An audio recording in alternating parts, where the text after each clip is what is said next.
2022-23 বৰ্ষৰ academic সিজনত GNM nursing কোৰ্সৰ এডমিশনৰ date কেতিয়া হ'ব বা ক্লাसेस কেতিয়াৰ পৰা ষ্টাৰ্ট হ'ব সিলেক্টেড ক্যান্ডিডেটৰ লিষ্ট কেতিয়া আহিব বহুতে এই বিষয়ে সুধি আছে সো আজি এইটো ভিডিঅ'ত তোমালোকক গোটেইখিনি ইনফৰমেশন দিবলৈ চেষ্টা কৰিম ভিডিঅ'টো প্ৰথমৰ পৰা শেষলৈ চাবা কিন্তু ভিডিঅ'টো আৰম্ভণি কৰাৰ আগতে তোমালোকৰ সুবিধাৰ্থে কৈ দিও বৰ্তমানলৈ কোনো ধৰণৰ সৰু বা ডাঙৰ অফিচিয়েলি আপডেট হোৱা নাই যে অৰ্থাৎ এডমিশনৰ ডেট কেতিয়া হ'ব বা ক্লাसेस কেতিয়াৰ পৰা ষ্টাৰ্ট হ'ব গোটেইখিনি এক্সপেক্টেড লগতে প্ৰিভিয়াস ইয়াৰৰ লগত মিলাই পেলাই ডাটাখিনি এনালাইজ কৰি কোৱা হৈছে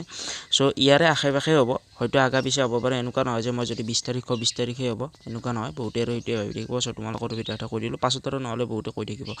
সো পোনপ্ৰথমতে কৈ দিও বহুতে সুধি আছে যে যিখন সিলেক্টেড ক্যান্ডিডেটৰ লিষ্ট আছে লিষ্টখন কেতিয়ালৈ দিয়াৰ আশা আছে সো মেবি তোমালোকৰ সিলেক্টেড ক্যান্ডিডেটৰ লিষ্টখন এপ্ৰিল মাহৰ ভিতৰত অহাৰ আশা আছে মাৰ্চ মাহৰ ভিতৰত অহাৰ প্ৰবেবিলিটি নাই কাৰণ মাৰ্চৰ 27 তাৰিখে তোমালোকৰ টি ট্ৰাইবছ কমিউনিটিৰ ডকুমেন্ট ভেৰিফিকেশন হ'ব সো টি ট্ৰাইবছৰ পিছত এভৰি ইয়াৰ টি ট্ৰাইবছৰ আগত কোনো দিন অৰ্থাৎ লিষ্টখন নাহে সো তোমালোকে পাছত লিষ্টখন দিলে গম পাবা 27 তাৰিখৰ আগত লিষ্ট অহাৰ আশা নাই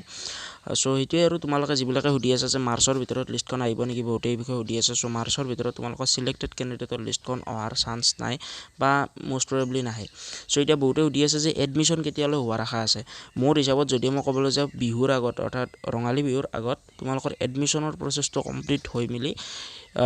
ৰঙালী বিহুৰ পিছৰ ফালে তোমালোকৰ ক্লাसेছ বিলাক ষ্টাৰ্ট যদিহে ওভাৰঅল গোটেইখিনি মিলাই তোমালোকক ক'ব লগা হয় এপ্ৰিল মাহৰ ভিতৰত তোমালোকৰ এডমিশনৰ লগতে ক্লাছেছ বিলাক ষ্টাৰ্ট হোৱাৰ আশা আছে হয়তো এডমিশনটো এপ্ৰিল মাহত হৈ মিলি ক্লাছেছটো তোমালোকৰ মে মাহত ষ্টাৰ্ট হ'ব পাৰে ইয়াতকৈ দেৰি হোৱাৰ আশা নাই কাৰণ সকলো বস্তুৰে একাডেমিক সিজন থাকে ফৰ এক্সাম্পল যদি মই ক'বলৈ যাওঁ আজি এইচএসএলসি পৰীক্ষা বৰ্তমান সময়ত চলি আছে বা শেষ হ'ল চাগে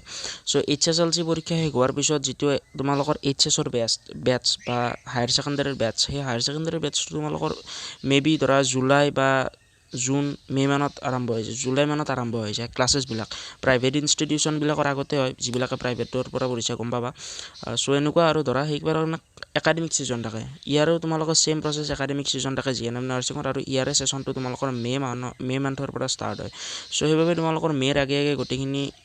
ঠিক ঠাক হৈ যাব লাগে আজিলৈ মানে যদি কাৰোবাৰ কিবা ডাউট থাকিল বা কাৰোবাৰ কিবা প্ৰশ্ন সুধিব লগা থাকিল কমেন্ট কৰিব পাৰা তোমালোকৰ কমেন্টৰ উত্তৰ দিবলৈ মই সম্পূৰ্ণৰূপে চেষ্টা কৰিম জয় আই অসম।